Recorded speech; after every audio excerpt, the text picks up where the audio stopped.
That's the restaurant industry, bro. Yeah. Like, it's not easy, man. People make money from the restaurant industry through putting in their hard work and time. If you're not 100% or if you're not 110% in the restaurant game, don't do it.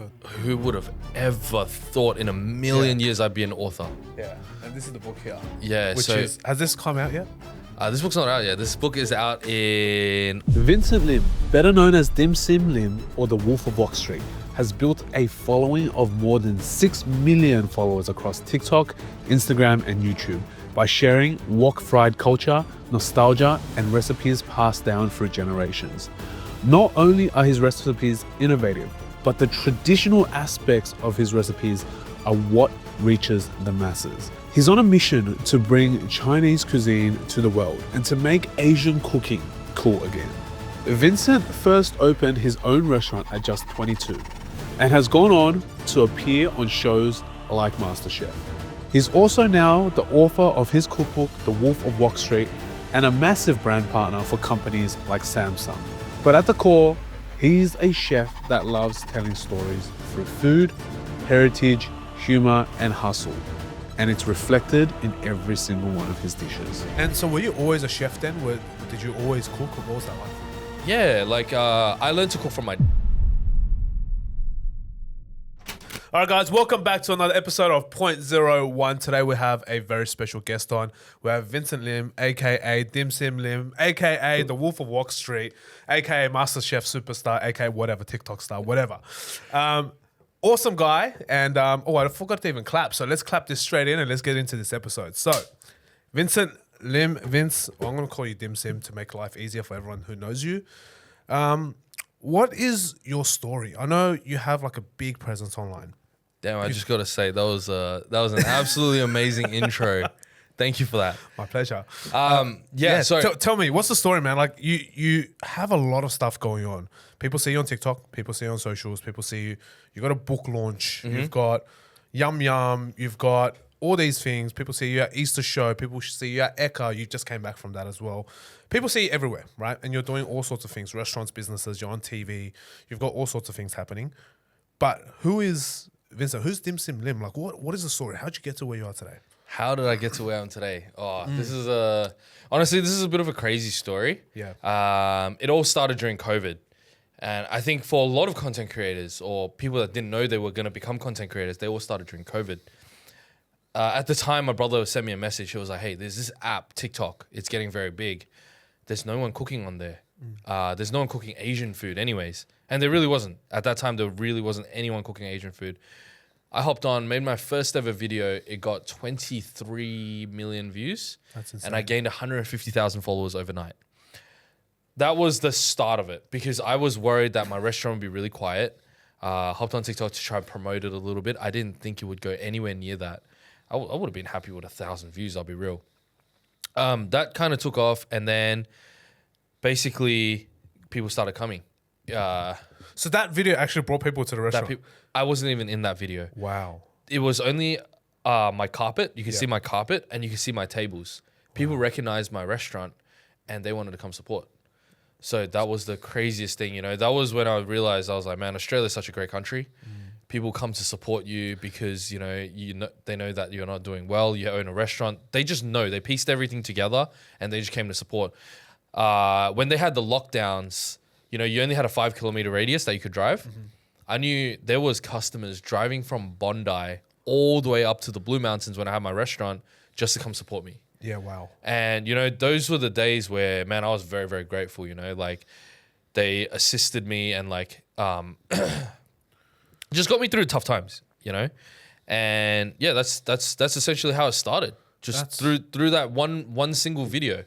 Wow. Yeah. And your restaurant is in the Blue Mountains. And for people who don't know where the Blue Mountains is, because, you know, people can listen from anywhere, right? So Blue Mountains is like an hour, maybe an hour and a half west of Sydney.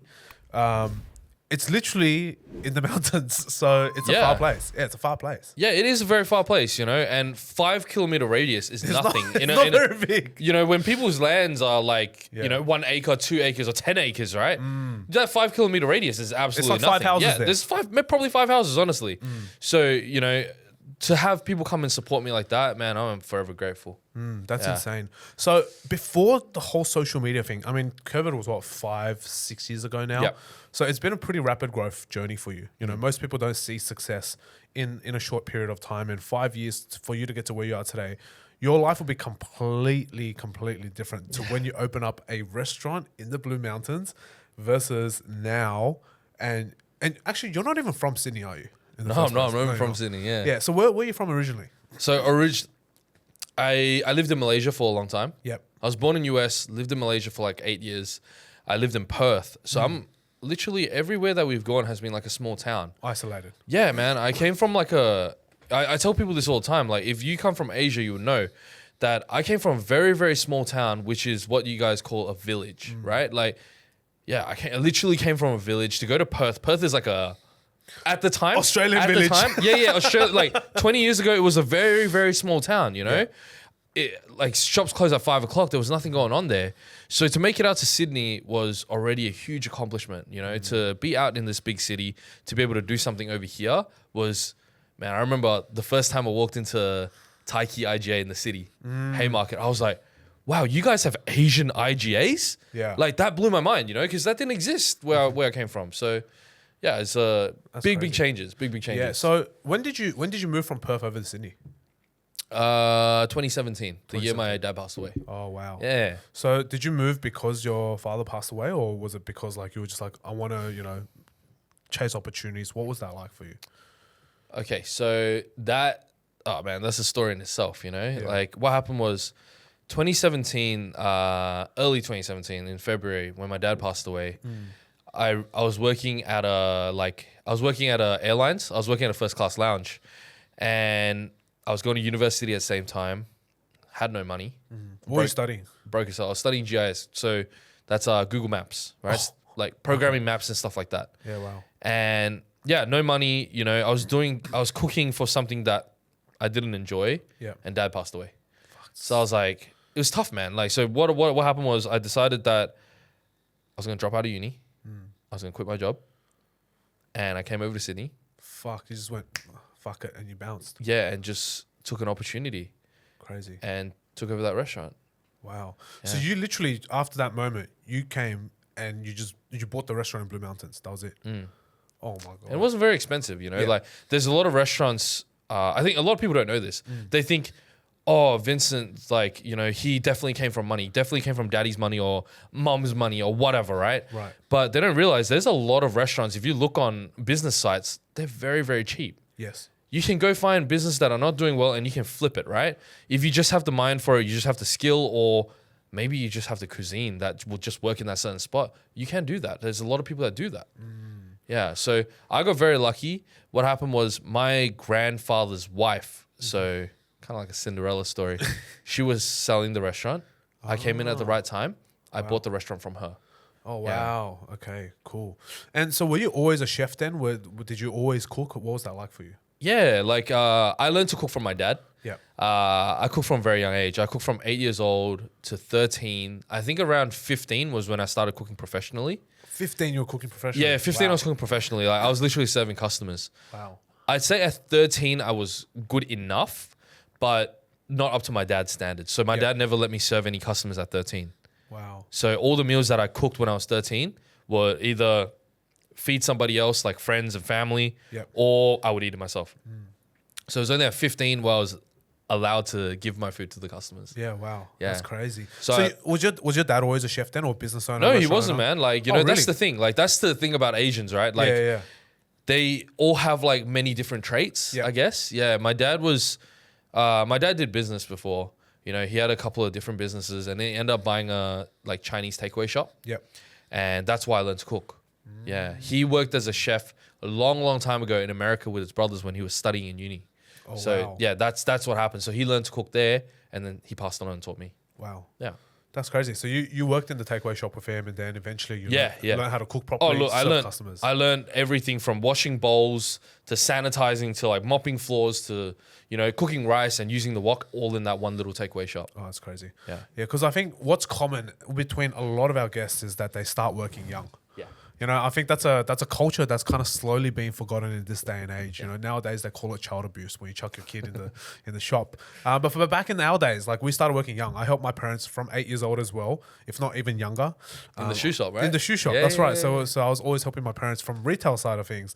You would have been helping your dad from a restaurant side of things. Yeah. And yeah, man, sorry to hear about your dad. Like it would have been really hard for you. You know, you would have still been young. How old were you at the time? 2017. I was 22 years old. Yeah, wow. Yeah, so it's hard. Like honestly, I think no matter what, look, 22 or 92, right? I think it's always going to be difficult, right? Losing a parent or losing someone you care about, it's always going to be a hard thing.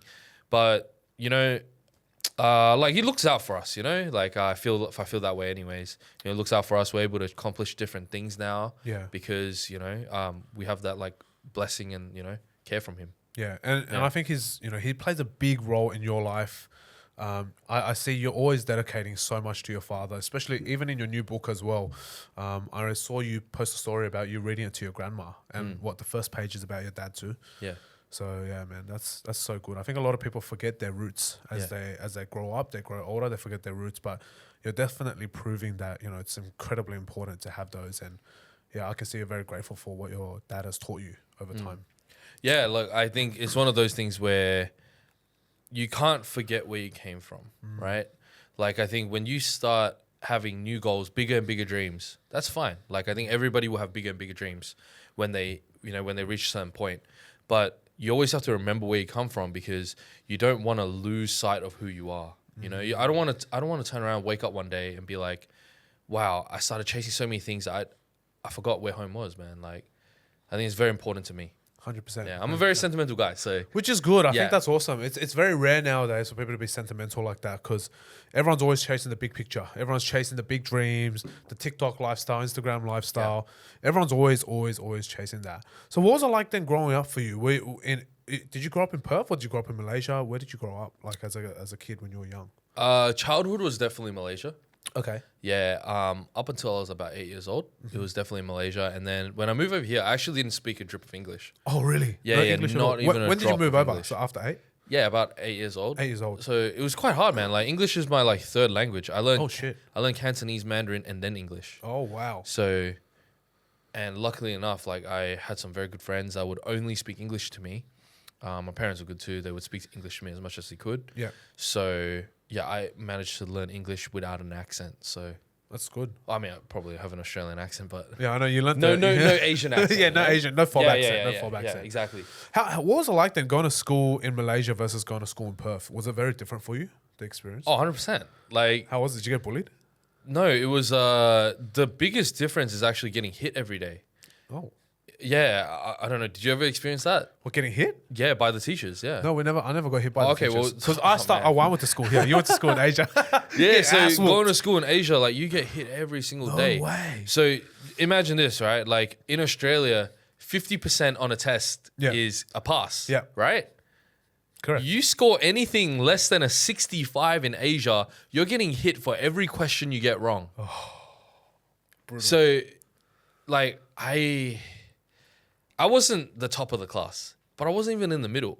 I'm like the 3/4, between the 3/4 and halfway mark, right? That was like me in high school as well. Yeah, for like sure. The bottom quarter. Yeah. No, I'm not at the bottom quarter. I'm at you know what I mean? Like the 3/4 part, right? Towards the top, right? Yeah.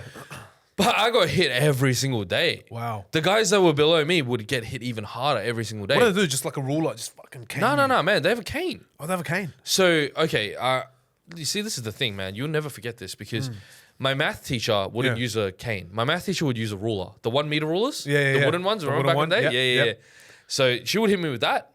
The Chinese teacher would use a feather duster. Yeah. The but back the handle, of it. right? The handle, bro. Yeah, the handle. So that thing, the Asian ones are wooden, man. They got that snap, bro. Yeah, they go. Yeah, so that was my Chinese teacher. Yeah. The Malay teacher would use a cane, but she wouldn't use one. She used 5 wrapped around. Oh. Yeah, so it's rough, man. That's brutal. Studying in Asia is very, very difficult, like everyone is like, they're not aiming for 50%. Everyone's aiming for 100. Like, I had, girls in my class, like the girls are smarter than the boys all the time. It's always like that. It's always like that when you're young, right? We're just idiots, bro.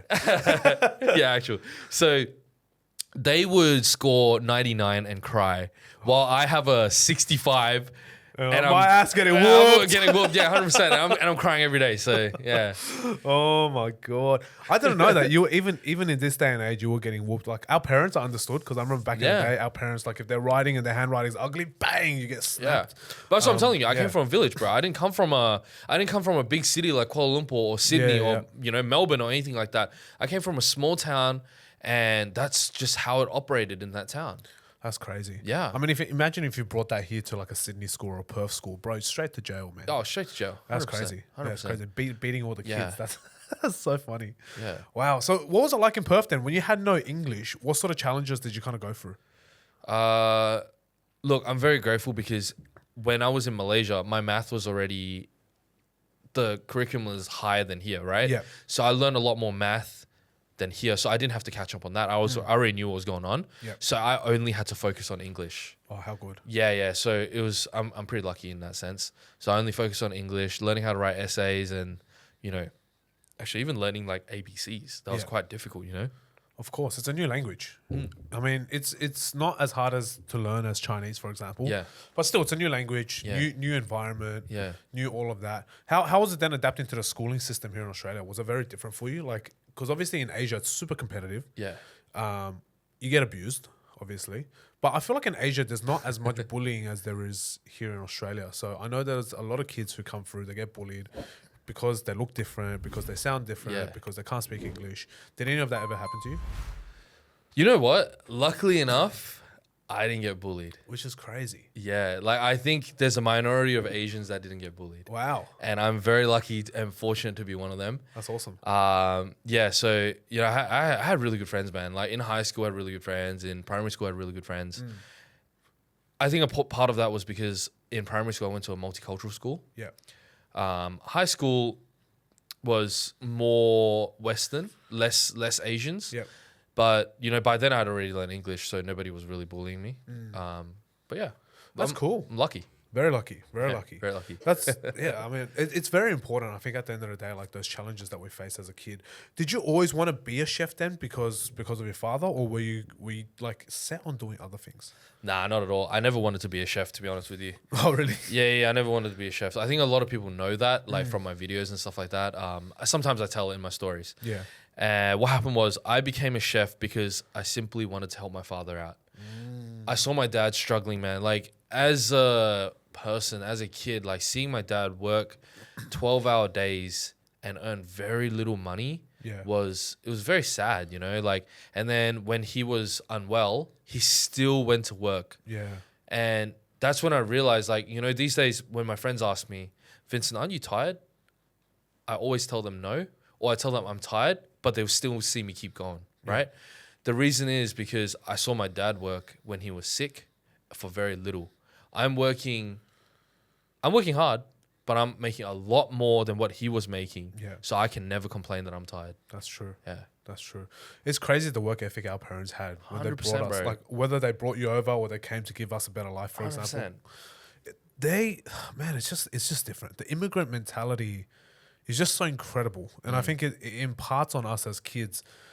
Kids don't listen to what you say, right? They always watch what you do, and I think for us it was the same thing as a kid growing up. We wouldn't care. Like if your dad told you, "Hey, Vincent, you gotta make sure you study hard, get good grades, go to a good school, you do all of that sort of shit, right?"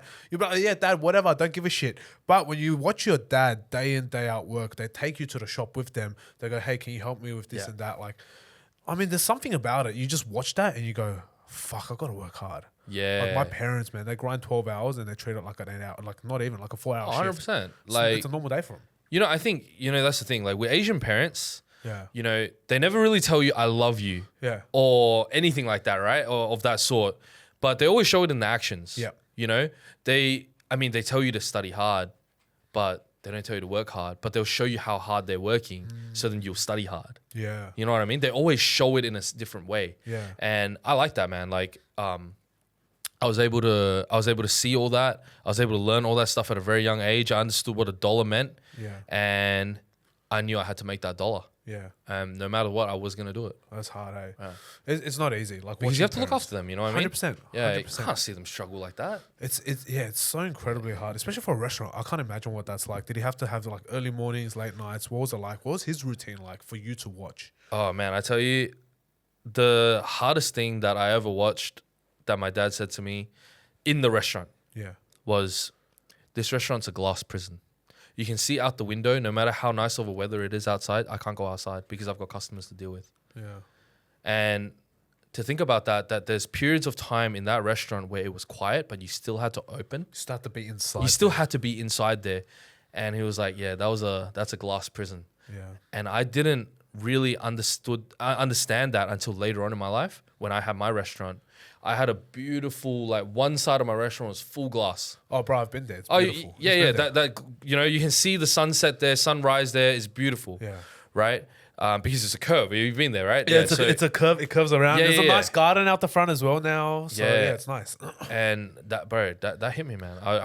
It was like, Those words. yeah, just those came words. back, yeah. Those words. Like, it stuck in my head, man. Like I just looked out that window one day and I was like, man, this is a glass prison. Yeah. You can't be in here Literal forever. glass prison. Yeah. You know, like there's no bars holding you in, but you have to stay in here.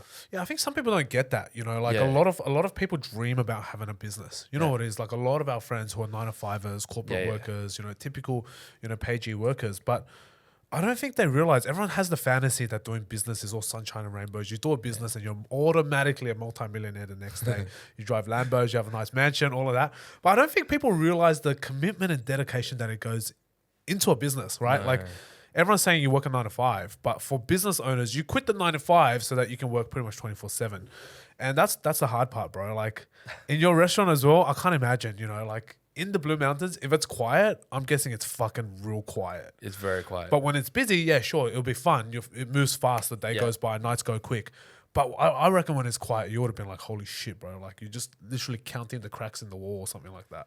It's You crazy. see, I'm not that type of person. Yeah. You know, I can't count the cracks in the wall. Yeah. I know when it's quiet, it's my fault.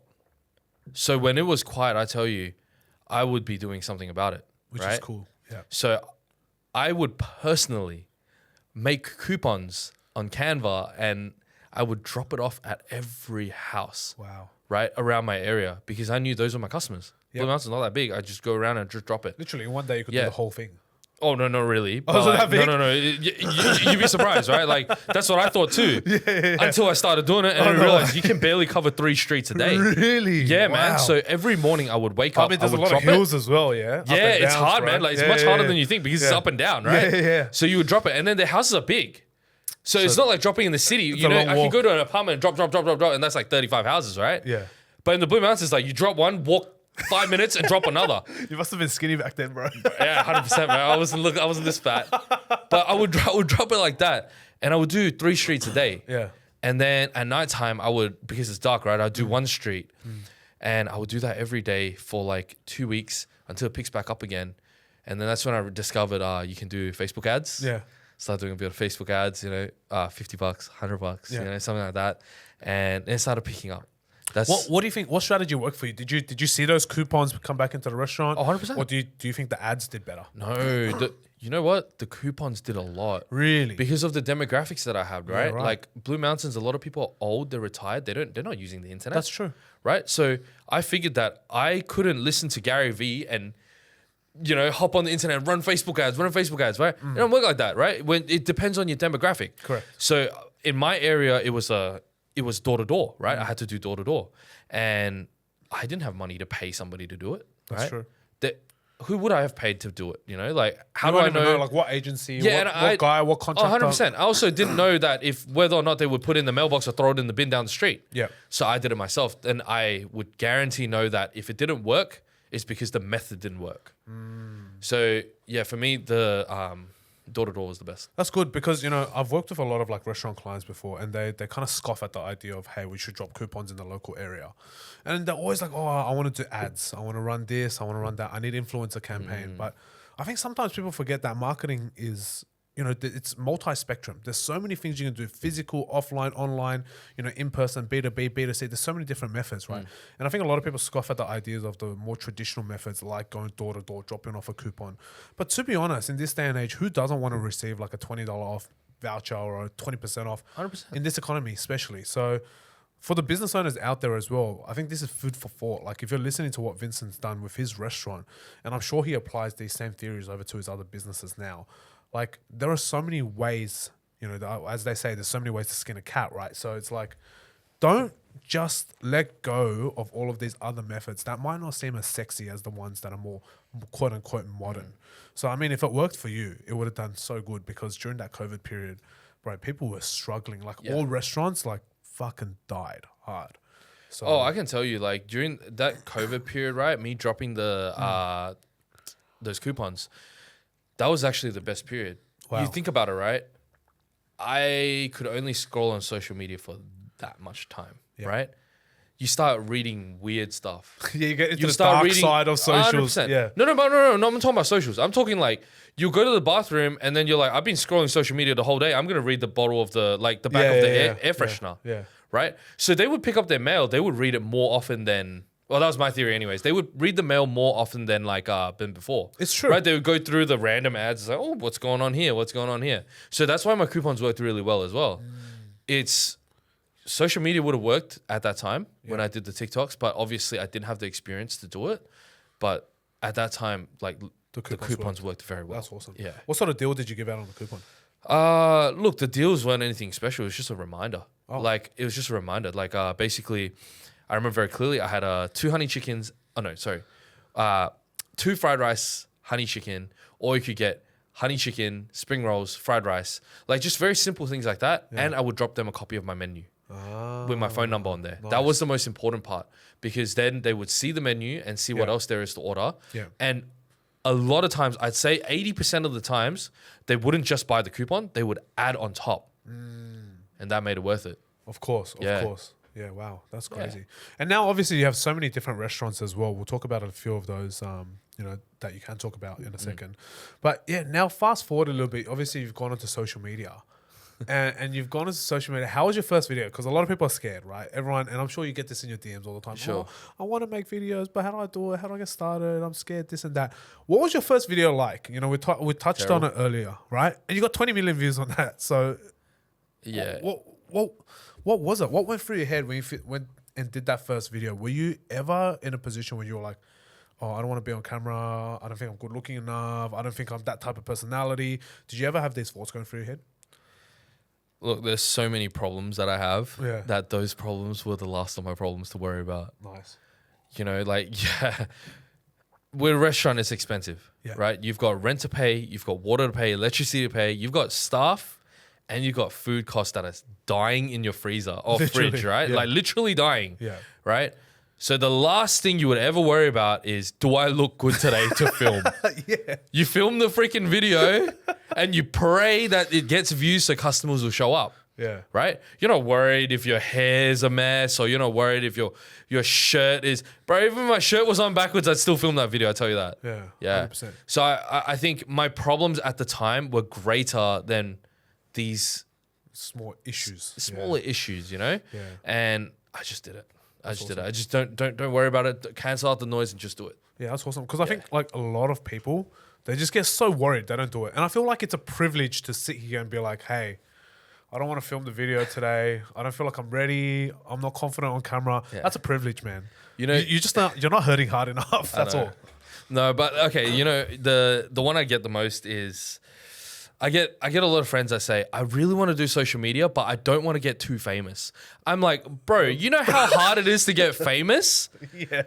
Like, I'm trying every day to maintain your fame. No. I'm not even trying to get famous. I'm trying to get recognized so my life can be a little bit easier. And you're telling me you don't want to get too famous. That's crazy. It hurts my soul to hear that sometimes, I was going to say, social media is such an interesting game. What have you learnt since like then? Obviously, going from then, you had a very rapid explosion onto the scene, right? Yeah. And then from there, now growing, how many followers do you have now? You have a couple mil. Yeah.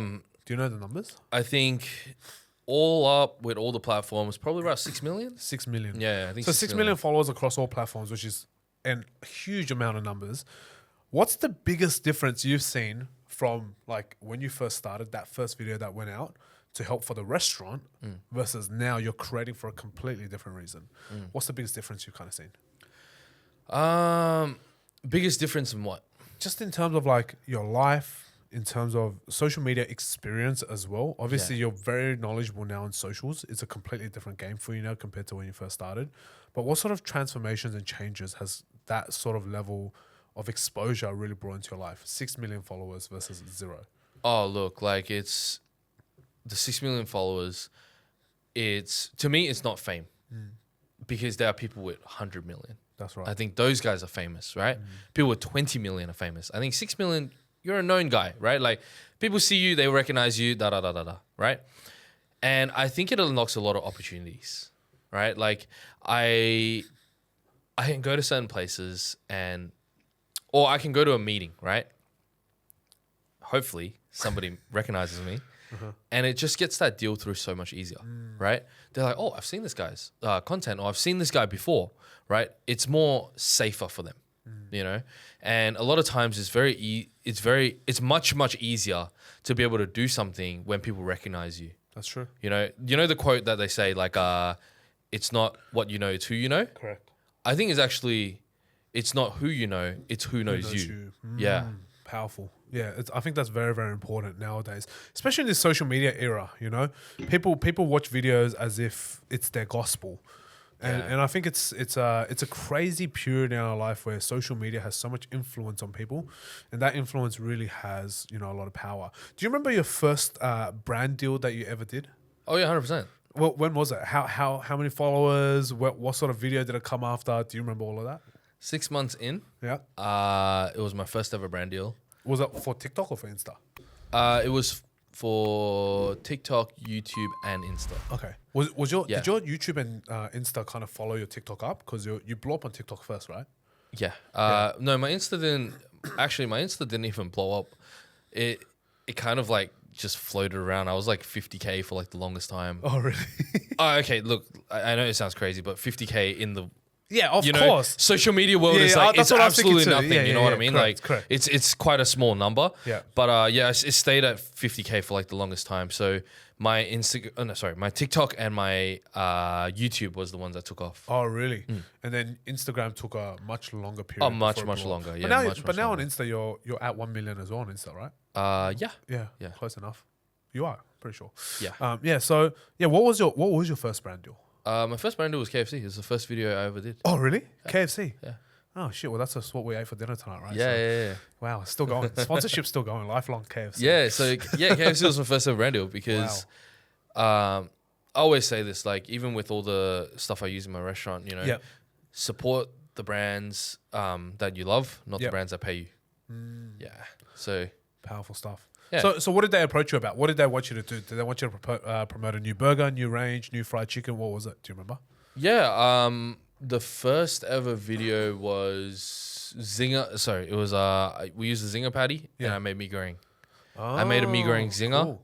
That was that kind of blew up. It did really well, and then another 6 months later, I'm the first ever person with Peking Duck, the DJs, to make a burger with KFC.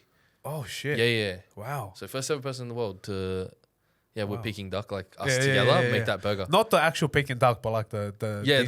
the DJs. the musicians. Yeah, to make a burger. So it was pretty cool. Oh, that's cool. Yeah. That's cool as. What's the kind of most interesting sort of opportunities that's been open to you ever since you kind of blew up and got that sort of level of social media sort of influence? What do you find has been the most interesting thing that's happened in your life? Most interesting thing. Because I know like money, success, yada, business opportunities. That's whatever. That's normal, yeah. A book, interesting. Look, the book is definitely something that's very interesting to me. Yeah. Because who would have ever thought in a million years I'd be an author? Yeah. And this is the book here. Yeah. Which has this come out yet? This book's not out yet. This book is out in October. So 1st of October. 1st of October. Yeah. Look at that. It's a cool book. I love how it's got like all the flames and stuff on the side too. That's great. So how did the book happen? Talk me through the book. How did this happen? Okay, look, like so what happens is for like, you know, when I was doing the social media and all that sort of stuff, there was one thing that stuck in my head that I really wanted to do was to introduce my Kung Fu. So in the word Kung Fu in Chinese culture means technique. Ooh, it's not just martial arts, you know what I mean? Yep. Like Kung Fu means like technique, right? And I wanted to showcase my Kung Fu like Bruce Lee did. Wow. Right, to the Western world. So that's exactly what I did. And I went out of my way. I did everything that I possibly could. All my recipes from my restaurants, most of them anyways, I put into this book just so other people can open a restaurant, you know. They have the opportunity to open a restaurant, or they want to just cook for their family. Yeah, or they can, you know, or they can tweak it, right? Yeah. Like, but these are good base recipes. Yeah.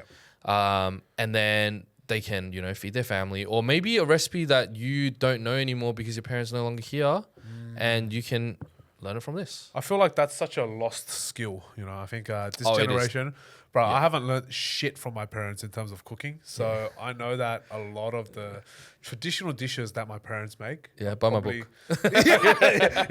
Buy Vincent's book. You'll learn it. You'll learn it. This is great. I love it. It's such good imagery as well. The recipes look so simple. Like, it's super easy to understand. All the ingredients are right there, listed, and you have all your ingredients in Celsius and Fahrenheit, which is great. I think so many people get confused. I remember I used to buy some cookbooks here and there because I was cooking back in high school for myself. Yeah. And it's like, bro, fucking sometimes you just don't understand the ingredients half the time because they're like American or stuff like that, and we don't have it in Australia. But yeah, this is cool, man. It's a heavy-duty book. I love that.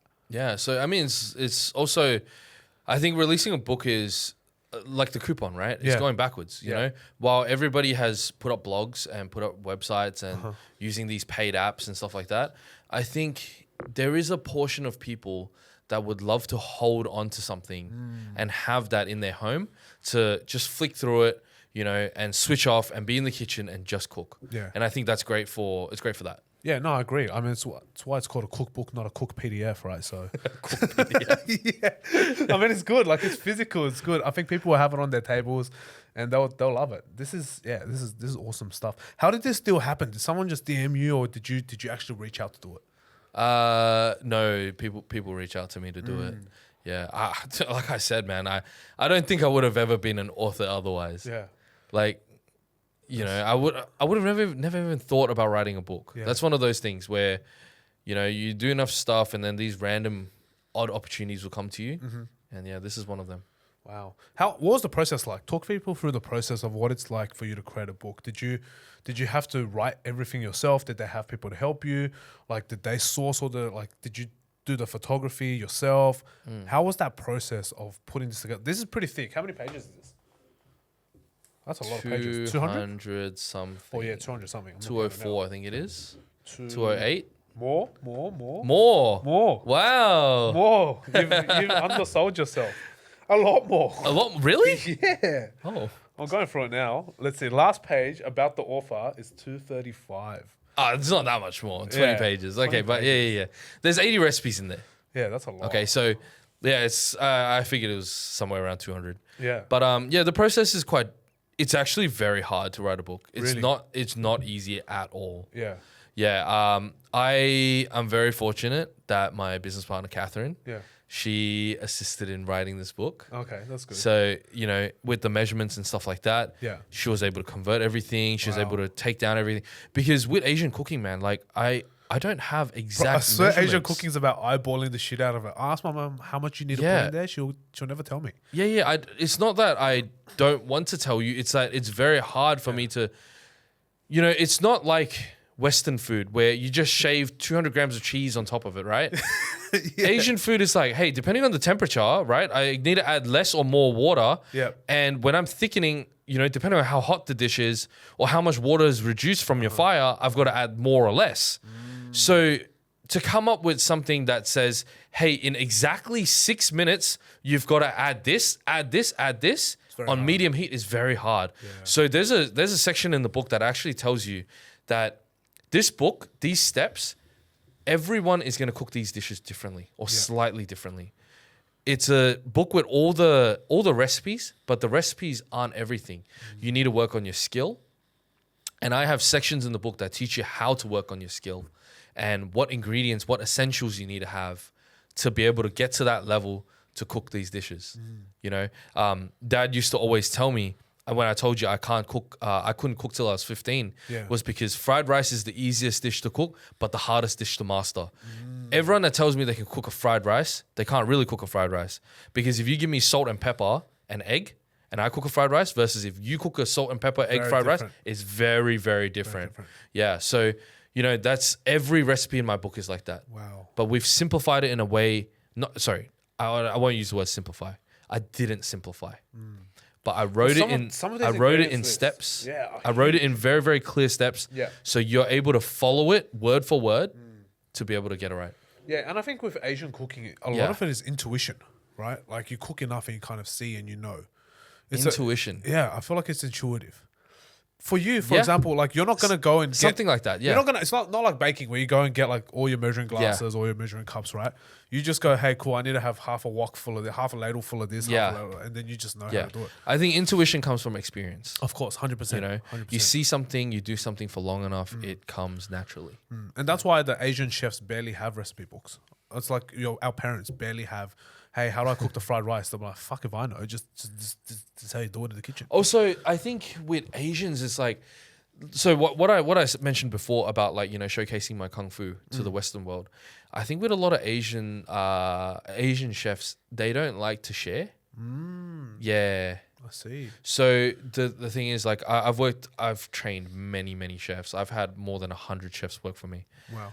And there's this one line in Chinese, right? It's 師傅教徒弟，徒弟會打死師傅. What that means is when a master trains the student will one day kill the master. Yeah. And in Asian like cuisine, they don't like that. Of course. That means the apprentice will one day take the chef's job, the head chef's job. And what's the head chef going to eat after the apprentice takes the job? So they don't want to teach. So there's a lot of recipes that have died because some idiot that just didn't want to pass it down. A lot of people just don't want to pass it down even to their kids because they think the kids will fall apart, the family will fall apart, and the kid will go open a shop to go compete against him. And I'm like, so you just gonna, you know, get rid of your whole family recipe like that? Yeah. But it happens. You know, it does happen. Yeah, like if you go back to Asia and you go back to that spot that you used to have like a bao that was really, really good, that shop's probably gone because either they never pass down the recipe or the kid doesn't want anything to do with it. That's true. So, or you got the other side of the story and the brother's got his shop down the road. Oh yeah, exactly. I just saw the recent TikTok about Shanghai Nights, new Shanghai Nights, and old Shanghai Nights or something like that, all open in one area. And their siblings or something? Yeah, they're all it's crazy. Previous workers, divorced wife or something like that, or like Stone Pot and Stone Bowl. Yeah, exactly. Same deal, you know? Exactly. Happens all the time. I think that's how competition, that's why they say don't do business with your family, don't do business with your friends, you know, don't share this, don't share that. And I don't know, man, I'm in two minds about this. On one side, like I understand the secrecy behind certain things. Yeah. On the other hand, there's always the saying, which is like, what was that? There's like this graphic. It's like, oh, but you know, what happens if you don't train your staff well? Like, why would you not train your staff? And, you know, blah, blah, blah. And then the other side of it is like, well, what happens if I don't train them well? Because if I don't train them well, they're going to work like shit for me in the first place. But if I train them well and they leave me, yes, the chances they will still leave me. But at the same time, when they were working for me, they were doing amazing. So they were helping my business too. So, you know, I think there's always going to be two school of thoughts. It's very hard to pull that apart. You know, as you know, we've been in business for a while, and it's like, you will know as well in business, there are going to be people that come into your business, learn as much as they can, go out on their own, or they'll backstab you, or they'll betray you, or whatever. It happens all the time, and I think that's just the game of business. I think that's a part of life. But I didn't realize it was that deep in the cooking world as well. Yeah, it's pretty serious, you know. But for me, I'm the type of person where, hey, look, like if you're gonna do that, then you're gonna do that anyways. Yeah, I agree. I'm gonna train you my hardest. I'm gonna make you the best that you possibly can. Because in the end, that benefits me. I agree. Right? Whether you leave or not, you're going to leave anyways. If I train you half-ass, you're going to give me half-ass results, and then you're going to leave. There's no different. Like, correct. I might as well give it all to you. Yeah, correct. Yeah, so I've been very fortunate, man. Like, you know, through that COVID period, because we did okay, We managed to keep all our chefs. The chefs would stay. I kept them on. I just kept them on all the time, and they were able to look after the business for me. Yeah, wow. And in return, they actually taught me a lot of things. We actually managed to figure out a lot of things out together. Yeah. That's awesome. Has there been any? I know you're really well known for like your lobster flying noodle dish. What else would you say out of your dishes, like top 3 most popular viral dishes that you've done? Top 3. Yeah. Top 3 most like if popular they're in this book, dishes. right? That I'd have to try to cook. What would it be? Damn, you put me on the spot. I can't even think am. right now. What's the top 3? I think our honey chicken's very good. Really? That's Yeah, like a you know what? classic. Like it's a westernized Chinese food, right? Yeah, like yeah. it's a honey chicken's actually invented in Australia. Oh, is it actually? Yeah. Holy shit! I did not know Because the Chinese people came over here that. Yeah. and needed to sell something to the Westerners, Yeah, right? sweet and open chicken. the take Yeah, sweet chicken, man, honey chicken. Fuck. The original recipe is orange chicken. Yeah, orange chicken. That's Yeah, right. yeah. So I think that's considered Australian food, right? Like Vegemite, Vegemite and toast, bro. Vegemite and honey chicken. Yeah, honey chicken. Maybe that's your next one. We sit on the same. We sit on the same ranking. Yeah. But honey chicken's definitely one of them. We've got a secret technique in the book Okay. that me and my chefs figured out. Okay. That if you add a little bit of custard powder, you get that eggy flavor. It makes it more yellow. Oh. And I don't think anyone does that. Interesting. We kind of figured that out together one day. Wow. How the fuck did you do that? It's like, how did, like, for example, how did you get honey in the first place? Or some random person stuck their hand in a beehive and got some honey. So how the fuck did you figure out to put custard powder in your honey? What was that? Like, that's so random. You don't think of that. Yeah, you don't think of that, but like we just tried it one time. So it was because we were using custard powder for making something yellow. Okay. And when we used the custard powder, we were like, hey, this kind of smells eggy. Yeah. So what happens when you thicken the custard powder with the water? And then we realized it's like a sweet eggy smell. Yeah. And then my chef tried it. It was like, hey, we didn't even use any honey. Why does it taste like honey chicken? Oh, interesting. Yeah, so we added into honey chicken and it was like, boom, that's it. That was Wow. like, that recipe made it so much more fragrant. That's crazy. Yeah.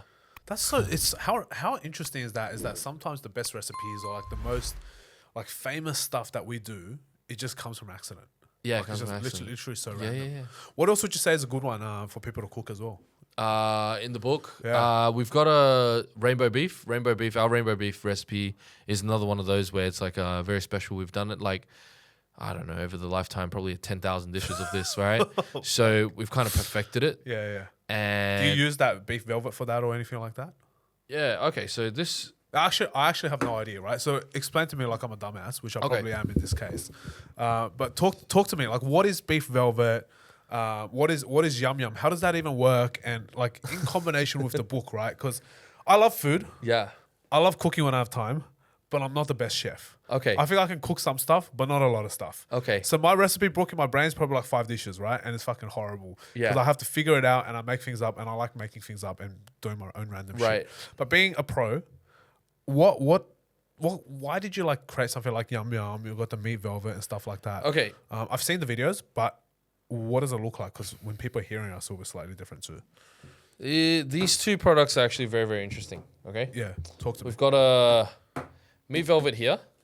This is the new product. This is the second product that came. Yeah. And this is the original umami seasoning. This is Yum Yum. Right? So where this came from is about 6-7 years ago, I was teaching my chef how to use MSG. Yeah. Yeah, so I was teaching my chef how to use MSG and he just did not understand. What's difficult about MSG? Like why do MS people not understand? Okay, you know how people say you get a headache from eating MSG? Yeah. MSG is essentially salt. Okay. People are scared of MSG too. When we go to Asian Yeah. restaurants, people go, "Oh yeah, my tongue feels weird or whatever." Like there's too much MSG in this Yeah, yeah. restaurant. Yeah, talk to me through that. So basically what happens is you can't taste how salty MSG is. Interesting. MSG is more umami, right? So basically what happens is it activates and it opens your pores so you're able to taste the salt and you're able to taste the flavors more.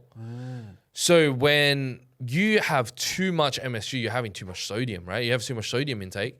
That's when you get a headache, man, because you're not drinking enough water, right? So we've added a salt indicator in this, wok roasted salt. Oh, interesting. So, and then we've also used the finer grade of MSG to make this. Then we've got our white pepper in there. So it's very fragrant and it's got salt indicators. So when you add too much, you'll know.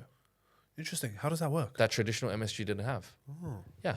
So when we added that in there, it was very easy for the chef to use. I've been using this in my restaurant for at least 5 years. Oh, wow. Yeah, when he didn't know how to do it, I just figured that one day, like we made a mix, we made pre-mix in the restaurant, and we're like, this is pretty good. And then one day, I think my brother and his friends came over. They wanted to see my restaurant, and then they're like, what is that powder? They tried it and they really liked it. Yeah. And then they were like, hey, why don't you put it in a bottle and sell it? I was like, okay, done, let's do it. Oh, wow. Crazy. So, okay, meat velvet. Meat velvet is a very interesting one. Yeah. This is the only one in the world. There is no such product in the world. No way, really? Yeah. Wow. This is the very first of its kind. That's so cool. So the term velveting is a Chinese method of tenderizing meat.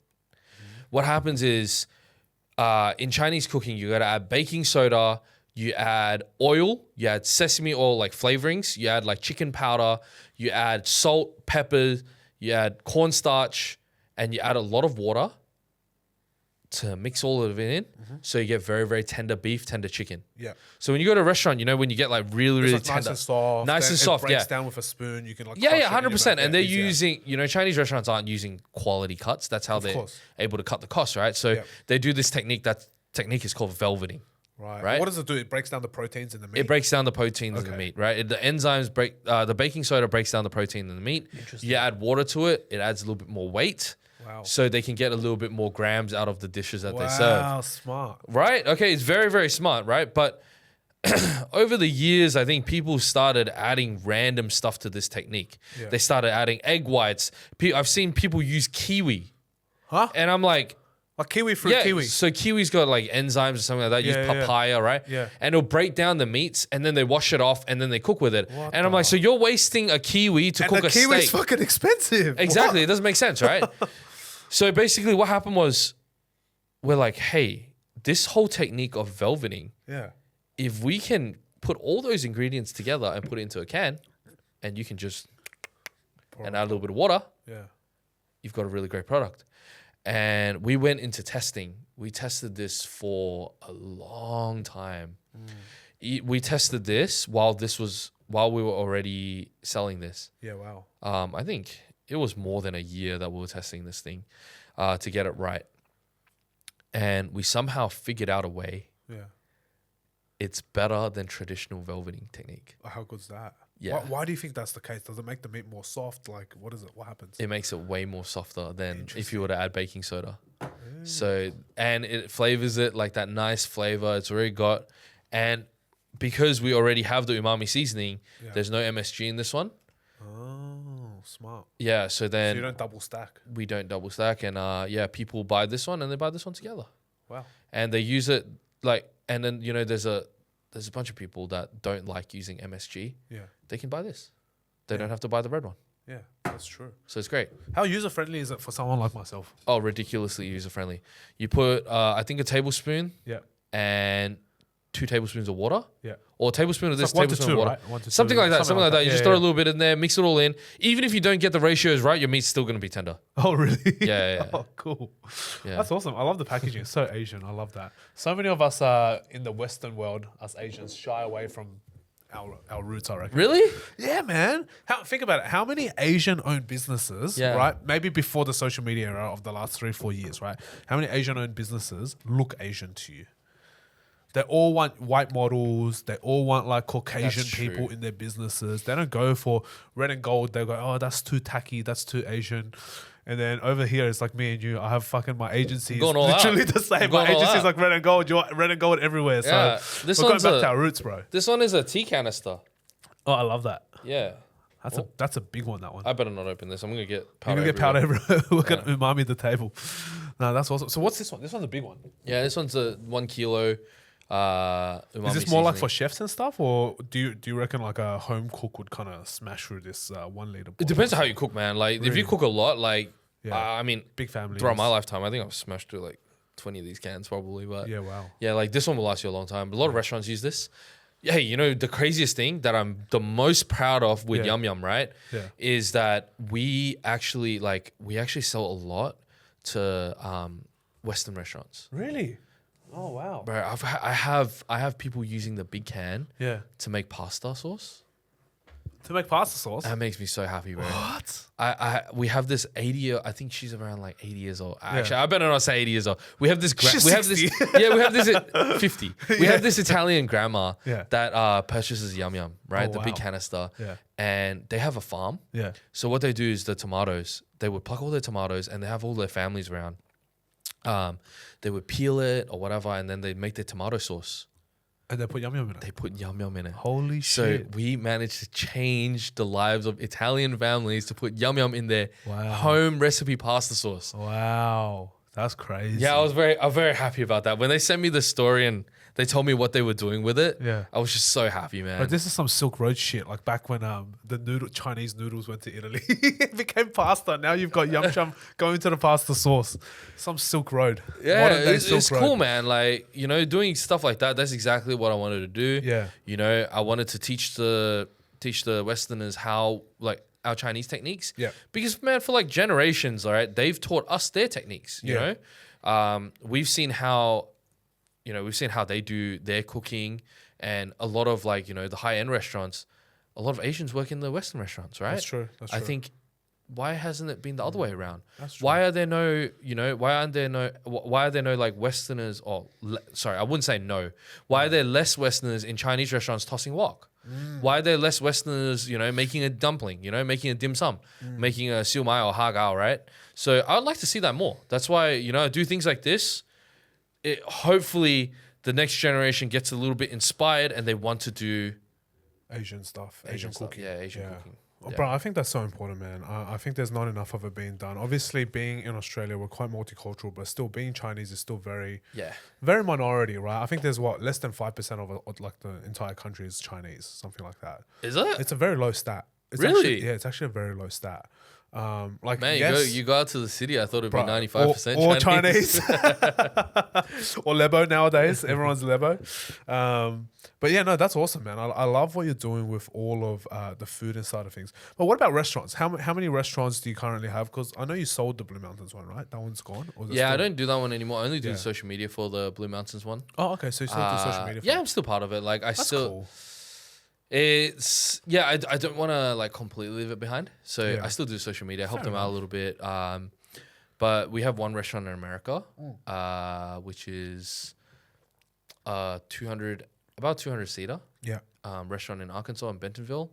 And then we just do the events now. So we do Oh, wow, Easter that's it? show. Yeah, that's it. No more Aussie restaurants. All done. No Wow, more. people No are more. spewing. No Yeah, a dim little sum bit. food, I get that question every day. Where's Yeah. your restaurant in Sydney? Where's your restaurant in Melbourne? Where's Yeah. your... Yeah, but no more in Australia. It's just, I just don't have the time anymore. Fair enough. And, you know, I think restaurants is one of those things where if you're not 100% in it, you will not do it well. Ooh, okay. Yeah. So the restaurant in America, I'm very, very lucky because I've got somebody there doing the operations Yep. and they're 100% in it. Wow. Unless I can find somebody that's willing to 100% in it here, I will not do it. Wow. I don't believe a restaurant can be successful. The restaurant industry, the hospitality industry is the most cutthroat industry. You'll Yeah, hear it 100%. everywhere, right? You know, your produce dies, your customers come only at nighttime, Yeah. and it's only busy Friday, Saturday, Sundays, right?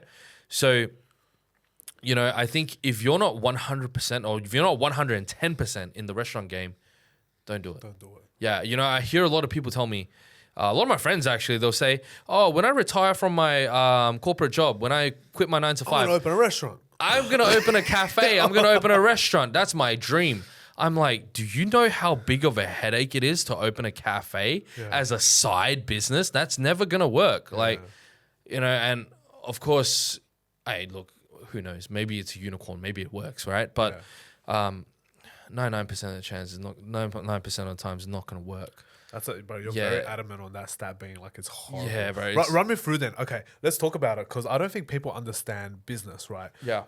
You have a very strong social following, which means automatically you have a significant head start. We're not gonna like put that aside and call it a small thing. The reality is because of your following, you're gonna have a significant head start over anyone that wants to start a restaurant, which is fantastic for you. And you've done that, so you deserve that, and you should by all means, you know, be proud of that. But for a lot of people out there who don't understand opening up a restaurant, what's some of like the really tough moments for you, even for you? Like you could be Gordon Ramsay as well, but he will still have restaurants going to administration. He will still have restaurants fold and go under. I mean, what's that Salt Bay guy, right? His restaurants have been all folding one after another. Yeah. So There's it's only like, one left, no matter how big you are, restaurant game is incredibly difficult. What's been like some insight that you have for the struggles of a restaurant business?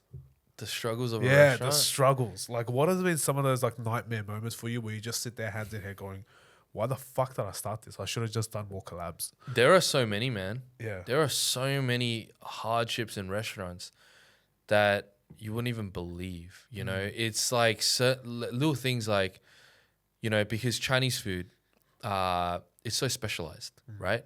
Finding a wok chef is one of the hardest things you can ever do. really. Yeah, in Australia, man, there's Oh, zero. that's There's true. honestly zero. Like, there's so little. After COVID, a lot of those chefs became tilers. They moved. They change industries. yeah. And once you change industries, you realize every other industry is so easy. Why would I go back to cooking? Yeah, No one's going back to cooking. Once you get out of cooking, they're like, forget it, see ya. Like, you know, I don't know anyone that's gone out of the cooking industry and then come back into it, Yeah. right? Unless you really, really love it. But highly unlikely, right? So those guys that went to a different industry, they never came back. And a lot of the old generation that never taught an apprentice, yeah. they retired. The wok masters. The wok masters retired, bro. So when they retired, there was no new generation that was learning to cook. So there's a huge gap of like wok chefs that are just missing right now. Oh, I can tell you, if you want to be a wok chef right now, You make it you happen. can, you can easily. If I go out, if all things go wrong, let's just say this goes wrong, that goes wrong, Yeah. everything goes wrong. I go work as a wok chef. I can make $2,000 a week easily. Wow. So you just imagine, right? Like everyone's saying, like, oh, you can't find a job, da da da da. You learn to cook. You buy my book. You learn to. You buy my book? Yeah, you buy make my book. You $2,000 a learn how week? to use the wok, and you're making $2,000 a week, easy. Yeah, wow. No joke, honestly.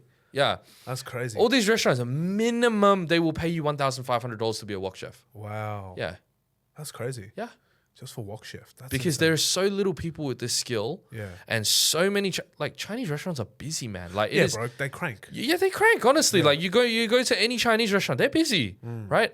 And it's not something that you can just, you know, like these chefs are tending to 3 woks, Yeah. right? It's fast. Yeah. You're cooking a dish every 30 seconds or a minute, right? That's insane. So when you have a good wok chef, they can literally save you or make you thousands of dollars, right? So to pay that extra $1,000 to you, Yeah. no problem. More than happy. From a restaurant perspective, more than happy to pay you $2,000 if you can keep up with the customers.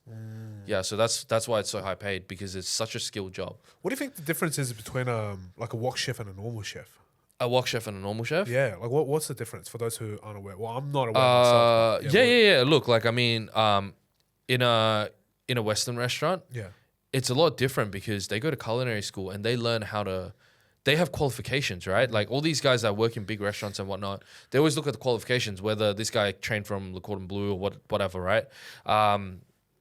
And with Chinese chefs, they just don't have qualifications, man. Like, it's just, yeah, I can cook. Yeah. I mean, like, have you seen in Asia mean- what the tradies have, bro? They wear thongs on the construction site. Yeah. But they can build a house faster than anyone can and over they here. do this to weld. Yeah, exactly, right? But that's the thing, right? When you hire a Chinese chef, you don't know if they can cook or not, right? So that's the thing that's very, very difficult. That's the scary part for business owners. Oh, it's terrifying for business owners, you know? And yeah, like, so when they come through, I don't know if they can cook or not, and I've just got to make sure that they can do it. And when they can, they're usually very good. But when they're not good, they're really bad. Yeah, wow. So that's the biggest difference with the Western restaurant. It's they're more able consistent. it's more consistent. You can hire somebody, like, their recipes are very, very standard. It's just you add an extra thing or you add one less thing, right? Yeah. But with Chinese food, it's like, not only do you need to know the recipe, you need to have the speed. Yeah, you know, like, I mean, okay, look, that was a bit rude, but I guess Western restaurants, you need to have the speed too. Yes. But not as fast as a Chinese restaurant. I've worked in Western restaurants. I've worked in Middle Eastern restaurants. I've worked in stadiums, right? Like selling hot dogs and whatnot. I've managed those stores that did 20K in like 15 minutes. That's insane. Yeah, you know, but they're still nowhere near as fast as how fast a Chinese restaurant needs to be. Because we have less chefs and we have pumping food from fresh to cooked out the door instantly. Yeah. Yeah. So this is what I've always found really curious, right? Like when you go to a Chinese restaurant and you order food versus when you cook that same dish at home, it takes you fucking 45 minutes to cook the dish at home, but it takes 2 minutes, 3 minutes in a commercial kitchen to get it done. How does that happen? What's the difference? How does a chef amplify the speed of cooking a meal so fast, like in a commercial setting, in a Chinese restaurant kitchen versus at home? How does that happen? It's all prep. Okay. Okay, so like in a Chinese kitchen, the vegetables are pre-cut. Yep. Our meat is pre-sliced. And then when we cook, it's just everything just goes in fast. All the sauces are pre-made. The fire's hot. Honestly, like I've worked in different types of restaurants, as I said. Yeah. I think the organization and preparation of a Chinese kitchen is just a lot higher, a lot faster. Really? Honestly, yeah. Wow.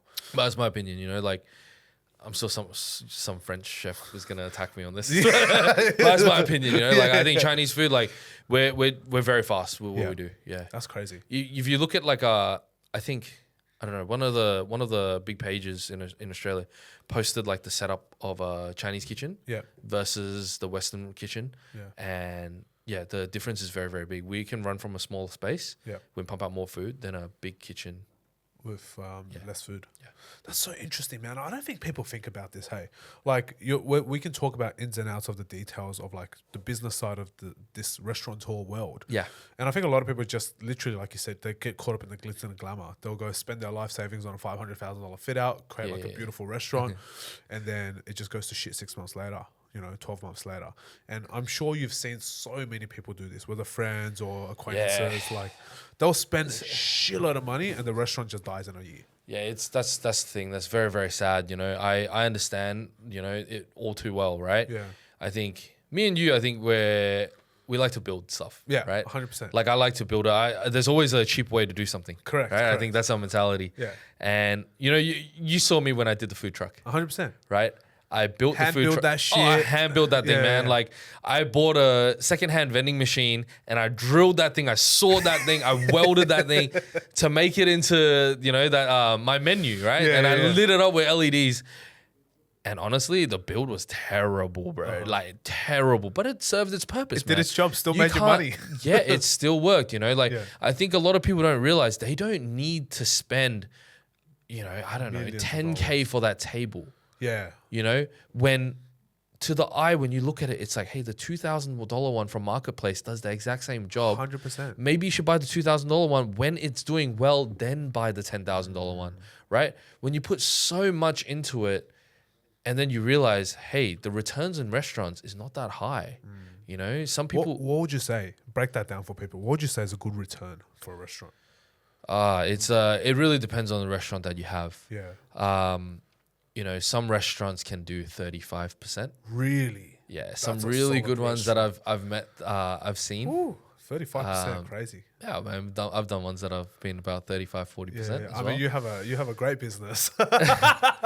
One of them's a fantastic business. Yeah. Yeah, so I mean, I've seen some crazy numbers. Yeah.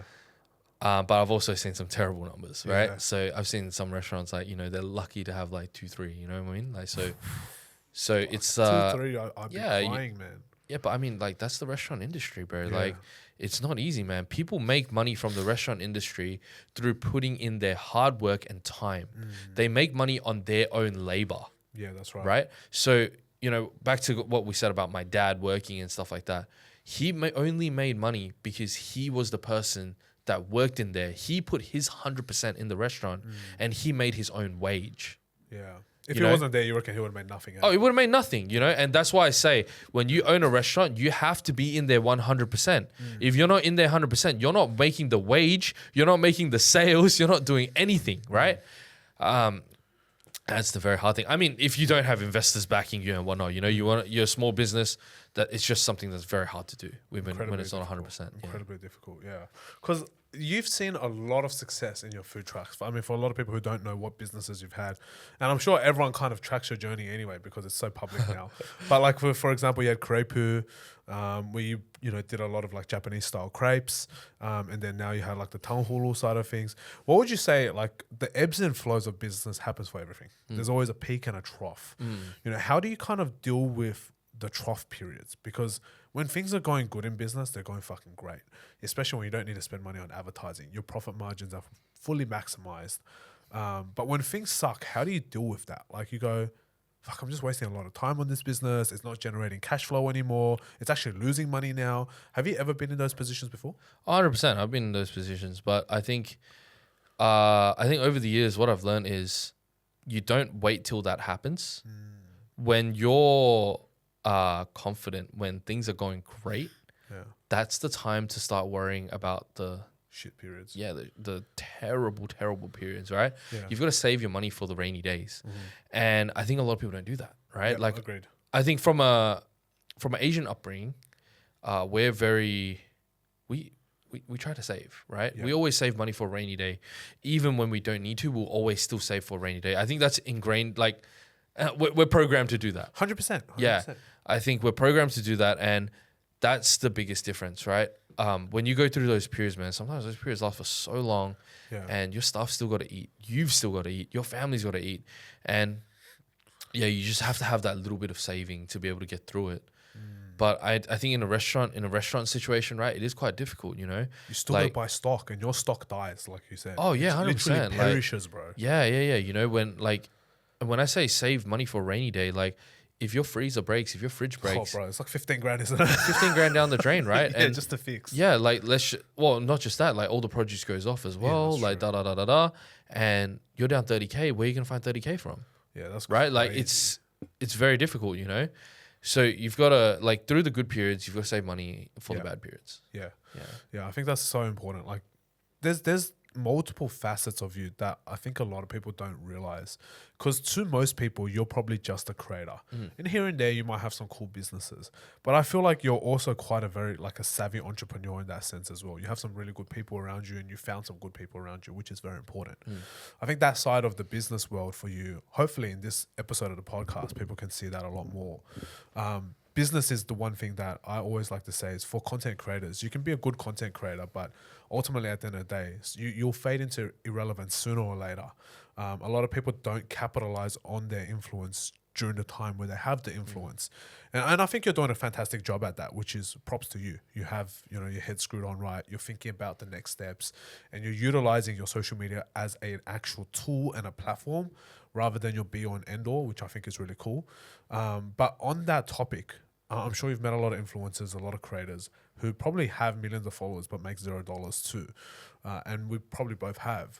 So there's a lot of people like that out there. What's it been like in your content creation journey as well? Besides the business aspect, you've done a lot of cool collabs. What sort of collabs, you know, can you think of off the top of your head that's been really interesting, really exciting, that you would have never thought that you'd work with them? Because everyone already knows you've done KFC now. You've done Samsung. Yeah. What other cool collabs have you done? I've worked with Samsung for 4 years. They made me this chain, you know. They Which made is my Yum crazy. chain. Bro, that's double, tripled in value since they've given it to you. I think so. Hey, like it's been great. But I've done some really cool ones. Oh man, there's just too many names, you know. Yeah. Being on MasterChef as a judge was how was that? How was that being on TV? How do you find that experience? Honestly, that was one of the craziest things I've ever done. Yeah. Like it was I don't know, man. Like it's just imagine this, okay? Yeah. When I first came to Australia, I watched Poe on MasterChef. on MasterChef on season 1, right? You sat in front of your box TV on the floor, your parents sitting on the sofa, you're watching MasterChef with your parents wanting the Asian lady to win. Yeah, she's the OG Asian. Yeah, man, like you wanted her to win, right? And then fast forward, I don't know, 15 years. Yeah, how long has it been? Something like that, okay? Like let's just say It's fast so forward 15 long. years. Yeah. And you're in the MasterChef building, standing facing the contestants, pose on your left, and you're just looking over. It's like, it's almost like that kid went inside the TV, and you saw it from the point of view of being inside the TV, and it was just that day was a very, very cool day. Like just thinking about it, it was like, wow, I'm in the MasterChef kitchen, you know. That must have been so. But I'm not surreal, on the contestant side. I was on the judge side. Yeah. So it was a very, very special moment. It's pretty cool. Yeah, I actually told Poe this while I was Oh, really? While I was on there, yeah. Yeah, It was, How did she react? Was she like, "Oh my god, mega fan"? yeah, she just said I own my way here, so it was very cool. That's so cool. That's so. What was it like for you? Did you when you tried all the food and stuff like that? Were you just like, damn, like I should have been in that position, or did you ever want to actually be on MasterChef? Oh, 100%. Oh, did you? I Did you ever apply? Yeah, I applied for MasterChef when I was I think I was 14. I think I Oh was. shit! What happened? Yeah, I think it was 16 minimum. Oh, Yeah, 16 or 18 minimum. and then you never went back and applied again. Nah, I didn't go back to apply again. Life started getting rough and Life got hard. didn't have time Damn. for MasterChef, you know, Yeah, I know. at the time. But yeah, I did apply to be a contestant back in the day, and yeah, it was just very cool to get to be on the judge. set. Yeah, the judge. That's so cool. Did they reach out to you, or how did that even happen? Yeah, I got a phone call one day. They Literally were was like, "Hey, bro, "Would you like to be a judge on MasterChef?" I was like, what? Excuse Are you me? a scammer?" "Yeah, that was that's what happened." I got a phone call, random phone call one day. Oh, crazy! Yeah, And then MasterChef. yeah. What else? What else have you done? You've done so many cool things. I want to actually touch on like the shows that we do as well. Yeah. Because we have a mutual and shared experience there and like the show journey. But yeah, what in terms of your collabs, I think it's awesome, and people don't realize that collaborating. And I think you have we had a brief chat about this before, like off air. But you have a very, I want to say, unique style with your collaborations, but you're pretty switched on from a business aspect with your collabs.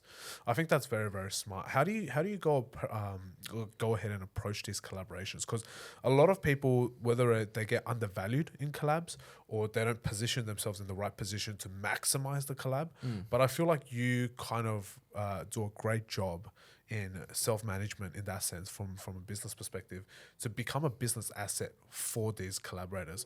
What's your kind of take on other creators and how they can kind of maximize, the sort of collabs that they can do? Because yeah, most people are just taking a deal to go, hey, here's $1,000 and off you go, create a video. But you spin that and create that into a whole entire different narrative where you get 2-year contracts, or you can get like a multi-video deal, or you get, rather than getting 5 figures, you might get 6 or whatever it is. How do you kind of, what's your psychology behind that? How do you approach these collabs? Right. I'm self-managed. Yeah. I don't think anybody can negotiate a deal better than I can for myself. For themselves, sure, but not for myself. Yeah. Okay. So what I do is I try to understand what they want. A lot of times, the person that's reaching out to me actually don't know what they want. They know they want to do a collaboration. They know they want to do a campaign with DimSimLim, but they don't actually know what they can do with DimSimLim. So instead of saying, hey, I can make a video for you, I'm like, why don't we do this? We've got the food trucks. We've got events that have 200,000 foot traffic. We do this much in sales. We've got the social medias. We've got the restaurants that you can put your stuff in. We've got our blog websites. Why don't we package it all together? Whatever you like from there, why don't we do a campaign that targets all these areas? So you can get the maximum viewership or engagement for your brand. And it's not just, let's make one video for you. Yeah. One video, that's it. Correct. One video, and then, okay, hey, I had a $300,000 budget. Yeah. I'm just gonna give it to 9 other people. Yeah. Right. So what I try to do is I try to get longer contracts so we can do it together for longer. And it's also better for the fans. When they see that I work with somebody, actually, I only work with companies that I genuinely believe in, that I want to work with. So, I work with like seasoning brands that I use in my restaurant all the time. So I have no problem making 10 videos for them. Yeah. So when you do it like that way, the client can see that you know everything about this product, use it in all your videos. They don't even need to educate you. You're self-educate. They're more than happy. They're more than happy to have me use it, and they're more than happy for me to be the ambassador for it. And yeah, that's just one of those things where it's a lot easier to negotiate. And going back to it, it was, promote the brands that you love, not the brands that pay you, and eventually they will pay you. I think that's awesome. Yeah. I think a lot of people nowadays, they see the collab as just a quick way to make money. Yeah. They'll just go, oh, cool, brand's offering me $500. Fuck it, I'll just take it. Even though I'll never use this thing, I'll never talk about it. And you can see it in the videos, bro. Like, I don't know about you, but when you watch a lot of TikTok or Instagram nowadays, every time you see a quote unquote influencer, which is any girl with over 1,000 followers, right?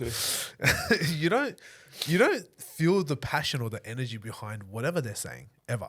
So you can kind of tell that they just did this for money. Yeah. And I think you're very smart in the way that you've kind of structured how you actually approach these collabs and how you actually go ahead and do these deals where you maximize the value of the relationship. Oh, 100%. Like, I think it's not just the dollar. Like, I think a lot of people, see a lot of content creators that do that, right? $500 brand deals, da-da-da-da-da. Yeah. They're doing that because they're working a 9 to 5. They're making, like, let's just say $1,500 a week. Yeah. That 500 makes them make $2K a week, right? Yeah. It adds to it. So it works out for them in their scenario. In my scenario, it's a little bit different, right? I've got a bigger team to feed, right? Yeah. We've got videographers that we have to pay. We've got editors that we've got to do. So the workload that we have to do is a lot more. And we just have to do it. We just have to charge a little bit more for those certain things. And it's not, I wouldn't say it's extremely easy to come up with like these things these recipes for a certain client. Yeah. But when we do, we actually think about how we can benefit their business because we have a business. And if I hired an influencer, I wouldn't want them to just take the bag, right? And do it half-assed. Yeah, man. I'd hate to do that to somebody. Yeah. So I always put in maximum effort to make their product look great, right?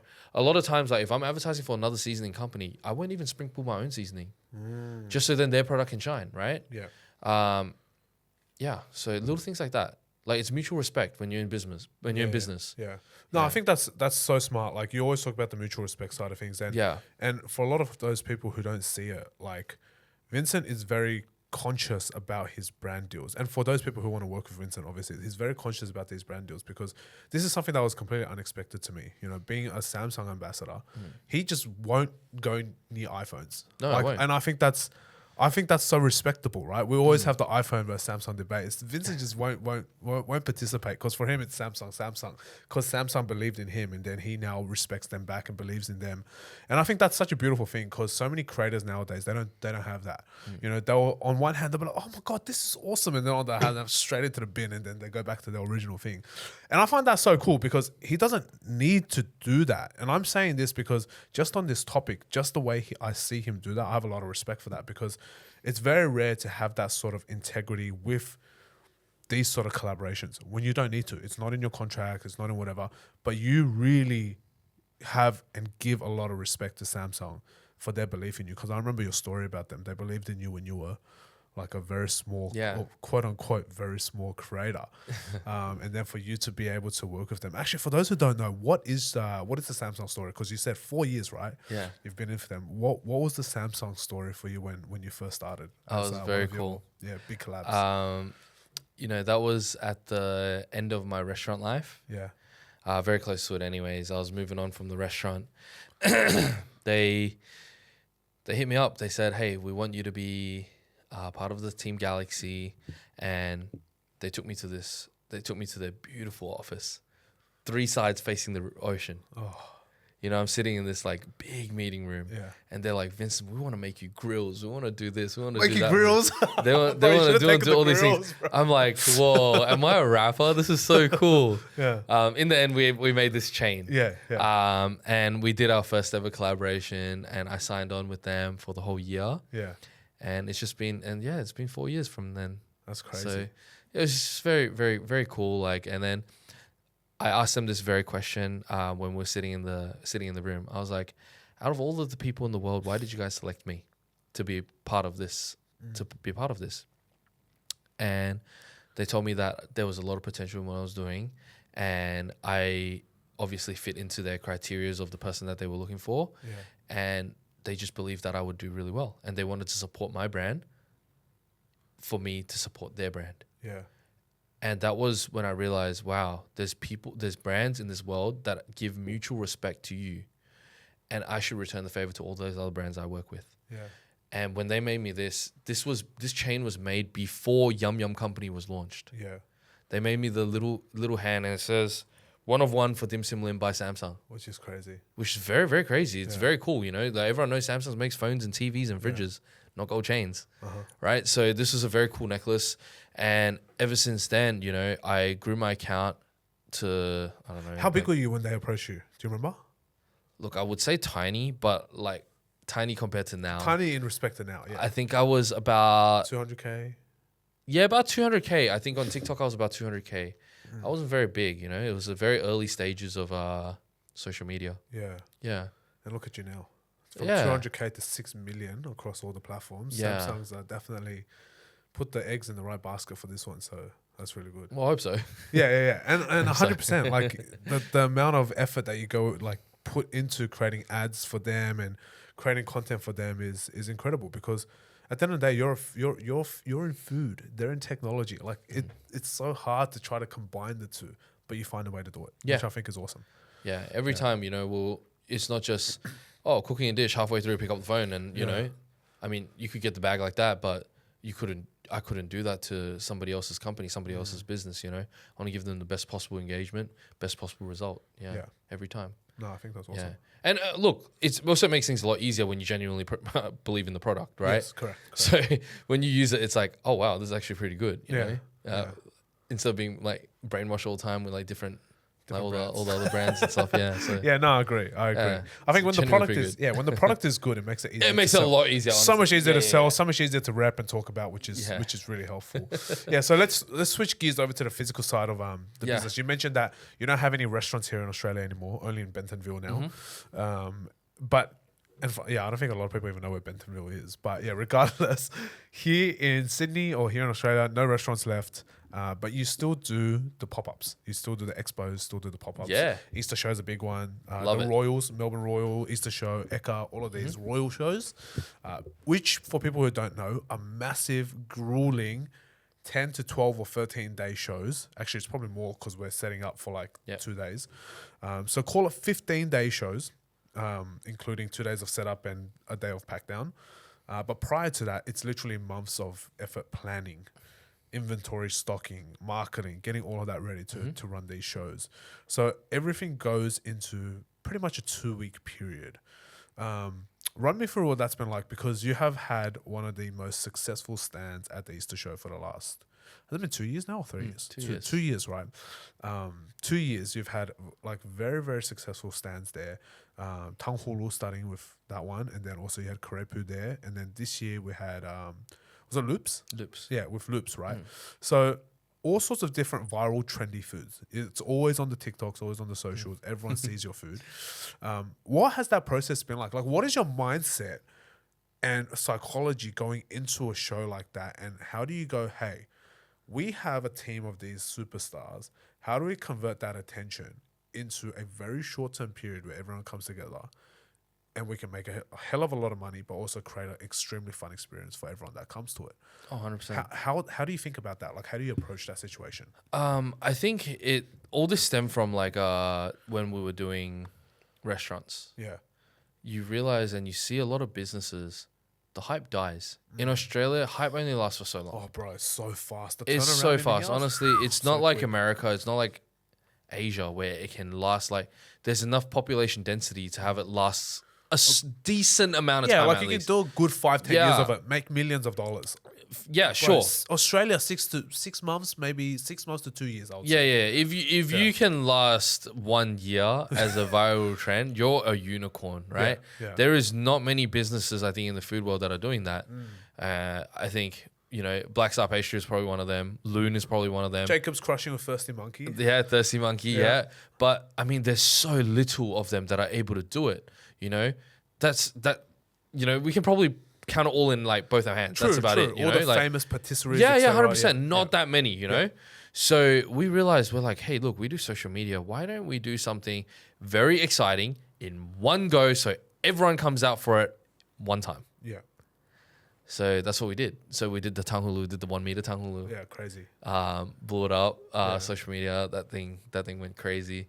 I don't even know how many skewers we sold. Bro, yeah, I saw your video. What was it yesterday at Eka? How many punnets did you guys do? You guys sold what was it, 4,000 punnets or something? Or strawberries? Yeah, I thought we did 4,000, but we actually did much more than that. Oh, I really? didn't. I counted wrong. So Oh my my friends were God. like, we actually did more than 4,000 punnets. I was like, the stories are posted. It is what Yeah, it is. yeah, it is what it is. Too late. Yeah, but it looks really cool, right? A lot of so many containers. boxes. Yeah, so many boxes. And yeah, it's just amazing, you know. Like people come out, they come take photos with us, they come buy yum yum. Yeah. Like it's just great, man. Like I get to meet all of my fans all in one go. Catherine gets to meet all of her fans all in one go. People come see Genio, and it's great. Like you get that excitement all in one time in each city once a year. Yeah. And yeah, that's Bro, it's great. That's It's great, exciting. man. Like it makes things a lot easier. I know I don't have the physical capabilities to be able to run a restaurant anymore. Yeah. Because like I said, I can't put 100% into it. But for those 12 days or 18 days when we do those shows, I am there almost 100% of the time. If I'm not there, Catherine is putting 100% of the time. If Catherine's not there, Genio is putting 100% of the time. Yeah. And that's what makes it work because there's 3 people putting in 100%. Yeah. Yeah. And I see you guys like when we do the shows and I come over and I'm like, are you guys all right? Do you need water? Catherine's like on the grill or like half dead, and then Genio's like half dead, and you guys are taking like swapping back and forth through different booths. I'm like, it's crazy. It's Yeah. crazy. I love the energy. How do you guys come up with the different ideas, right? Because you're coming up with things that Tangholo is not new for us. It's very Yep. like Asian things, very Chinese. It's very like heritage kind Yeah. of food. But for other stuff, like you got loops, which is funnel cakes, which no one knew what the fuck a funnel cake Yeah, was. yeah, I don't yeah. know what a funnel cake was. Yeah. And then what else was there? You had tangholo, and then you guys had chamoy stuff as well this year. Oh yeah, do watermelon The chamoy, yeah. watermelon chamoy. And then what else was there? Uh, Kurepu was also big. Like, how did these ideas come, right? Like, do you, in your food adventures, do you kind of just go, hey, this is cool. Let me revolutionize that, change it a bit, bring it here, make it exciting.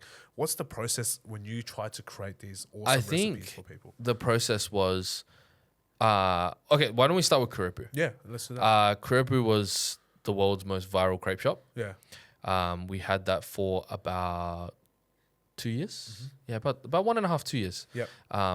But yeah, then it started getting too serious and we weren't able to do it again. We opened the shop and then we did it. Yeah. The shop was for 1 year. We Yeah. did a pop-up shop for 1 year to test to see if we wanted to do it for longer. For retail, yeah. And then we're like, oh man, this is too tiring. Like Yeah. there's way too much work to do. And if we did that, we couldn't focus on our content. But that whole idea came from during COVID, people didn't get to go to Japan, and that was most Asians like dream during COVID was to Yeah. go to Japan. Yeah, to go 100%. eat a bowl of ramen. Bro, look in at the it snow. right now, man. How many people are in Japan right now? If you exactly. open How up many your of our friends are in Instagram, Japan? Bro, everyone is in Yeah. Japan. Yeah, so I was like, oh man, one thing that I remembered from Japan was Harajuku. We went out to Harajuku and it was you got the streetwear, you've got the food. Yeah. And I was like, damn, those crepes, why don't they have them in Australia? Yeah. Or, well, they did. I think they have one in Melbourne. Yeah. So we're like, but they don't have it exactly like that. Yeah. So I learned from one of the crepe shops. They taught me how to make their batter. Wow. They taught me what cream they were using. And I brought it over here. Wow. And we just did it over here.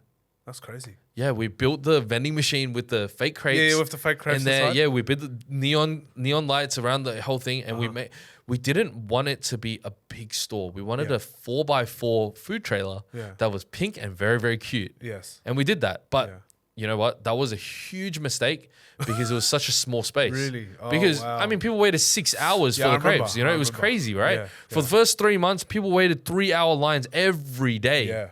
So yeah, it was. It started from that. That's when we realized, oh, okay, so we can do things like that that are. Was that your first food truck? Yeah, it was the first, was, first eh? food truck. Yeah, Wow. that was the first one, and that was many years ago now. Yeah. Yeah. Then, because of that food truck, we had a lot of invitations to different events. Yeah. Till this day, Uh-huh. we have people from around the world asking for Kurepu crepes to please come back, or they want it in different cities, and they will fly our truck over there. No way. And I'm not talking about crazy. within Australia. Yeah. I have people calling me to fly my truck to America Wow. or start ship another one it there. Yeah, over ship there, it right? over, yeah. Just to open there. That's crazy. And I might do it. But like that's another story. That's another story. That's another story. That's a discussion with Catherine, and maybe we'll do it. Yeah, yeah. But okay, so we did that, and then we got a lot of invitations to open at these festivals, and that's how we opened the Tanghulu. We opened Tanghulu at Sydney Royal Show. That just took off. Yeah, like that that was insane. blew up. You know, we were selling one skewer every second. Yeah. You guys crushed. Yeah, That was for insane. 12 hours straight. We were selling one skewer every That's second, fucking crazy. and it was insane, bro. Like I've never seen anything like that before. Yeah. And then we got invited to all the other shows. We introduced a new concept, and we started doing that. That's so cool. But a lot of these things, like it was from things that I previously wanted to do. yeah. I wanted to do Tanghulu 6 years ago at that noodle market, Yeah. but back then I wasn't DimSimLim, and no one would offer me the store. That's true. Right? So yeah, that's the whole recognition thing. You know, Yeah. people didn't know who I was, even though I had such a great concept. If I had done it 6 years ago, it would have worked just as well as today. Agreed. But they didn't let me do it because they didn't know who I was. So now we have the name. We could get into these we could get into these shows, and we're able to do it. It's all access, man. And that's what people don't Yeah. realize social media gives you. You know, so many people go, oh, I don't know if I want to invest money in social media because I don't see the returns straight away. Yeah. Bro, you will not see returns on your social media straight away. But the second you see your returns, you will know you're seeing your returns. You know, and it comes in massive waves. Like social media makes such a big difference to everyone's business, especially giving you access to places where you could never have before. It's all about that recognition, man. And if you get that recognition, then you have all these opportunities like what you've done here. Like I said, bro, you're really good at capitalizing on your ability to gain traction and exposure. I think that's so incredible. I don't think I'm trying to gain traction and exposure, honestly. I think I'm just doing things that I want to do. Yeah. Like when I went to LA, I was in Santa Monica. I really enjoyed the funnel cakes there. Yeah. You know, we were eating funnel cakes over the view with the boys. Like it was just a nice picture perfect moment, you know. 5 boys eating funnel cake. Like it was just Very cute. I just wanted to Holding hands. I just wanted to recreate that moment, you know. Yeah. Going to Harajuku and eating the crepes there, you know, walking around looking at Oh, like bro, the streetwear. crepes. Yeah. You know, it's just a moment that I wanted to recreate. And you know, a lot of times like these businesses just stem from like nostalgia. You know, I want people to experience what I experienced. So that's why we brought it over here. Tanghulu was something that we had like when we were kids. Yeah. You know, and anything on a stick basically sells in the That's true. In the carnivals. shows. In carnivals. In and carnivals, shows. yeah, 100%, Anything right? on a stick sells. and Chip we're on a like, stick. hey, why don't we put something that's from my culture on a stick? I agree. And that's what we did, and it worked really well. I agree. Well, next time you should do like pig foot on a stick, pig trotter on a stick or something. Yeah, See if maybe, that sells. huh? Chicken feet on a Yum stick. yum on a stick. Yeah, yum yum on a stick. Yeah, Cheeky that- go on a Yeah, stick. cheeky Yeah, go on a go- stick and scrub yourself. Yeah, no, it'll be good, man. Like Yeah. I think it's really great with what you're doing in that sense. Have you like? I want to get close towards the end of the show now, but you know, through your whole journey, there's been a lot of ups for you. Has there been any sort of downs ever since you kind of got to that stage where you've blown up on socials? Because to everyone, right, in the light, it looks like everything's sunshine and rainbows. Everything's great. Life's great. You know, so many followers, all these brand deals, so many businesses. You're collaborating with the coolest brands. You get all these freebies all the time. You get all this access. You're hanging out with cool people, successful, rich people, famous people, whatever. But has there been any sort of like negatives and downs that most people might not even know of, like the darker times that you faced? Have you had any of those moments in the last like 5-6 years? Oh yeah, 100%, man. Like we have these thoughts every day. I think any content creator has these thoughts every day. Is you just don't know how long it's gonna last. You know, you're scared of the moment that it's gonna end, because you know someone as big as Kim Kardashian could one day fall off. What makes you think you can outlast Kim Kardashian when you have 1% of a following? Well, You know, it's time to release a sex tape, bro. maybe, but yeah, you know, like things like that. I'm unable to stop Yeah. and prevent. You know, what scares me is that I'm unable to teach everything that I know before I fall off. And, you know, there isn't anyone to continue it, right? The whole goal of this was to showcase, you know, Chinese cuisine. Originally, obviously, to showcase Chinese cuisine to have more Chinese people, more people wanting to learn Chinese cuisine, so I could get more chefs in my restaurant and, you know, bring the value of Chinese food up. But yeah, you know, like to not be able to see that would be kind of sad, you know. Like I want to be able to do that every day so that I can get to that end result. Yeah. Yeah, nice. Yeah.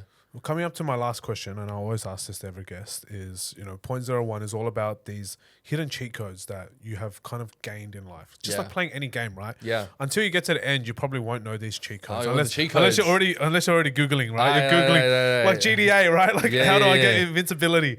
Jetpack. Exactly, get the jetpack. But, or drop the stars. So in your situation, these cheat codes to the game of life, we discover them by playing the game. Right. Yeah. And it takes time to figure it out. For your situation, your circumstance, your life, if you were to go back and look at 20-year-old Vincent, right, and you were to go to him and you were to give him advice, and this could apply to anyone out there who's also listening who may potentially see what you do as their kind of dream or they aspire to be someone like yourself.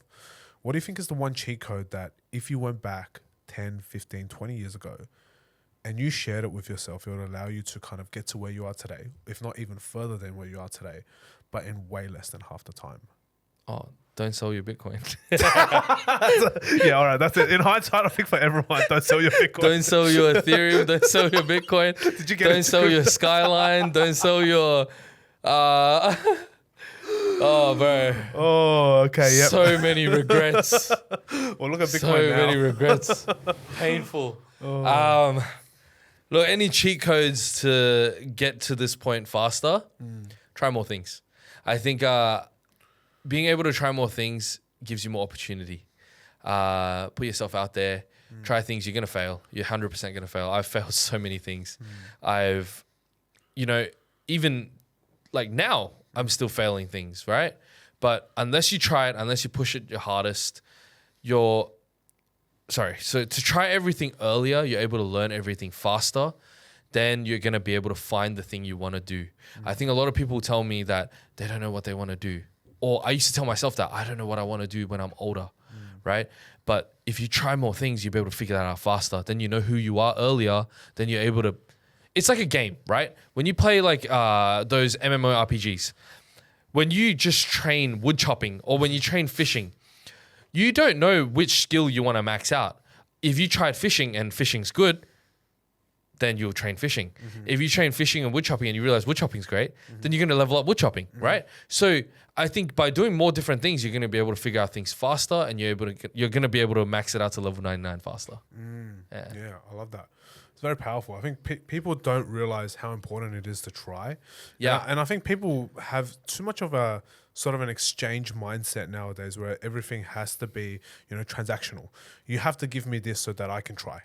But I think trying is free. You should be able to try and put effort in and energy into everything. Like you said, give 100% to everything that you do.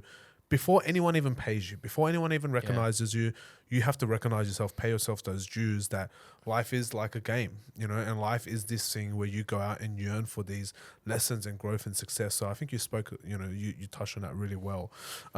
So coming up to the end, for those people out there who actually don't follow you, or which will be quite rare, or haven't seen you before on social media, where do they find you? I don't know about that one, bro. Where do they find you? Just in case. They can find me at DimSimLim.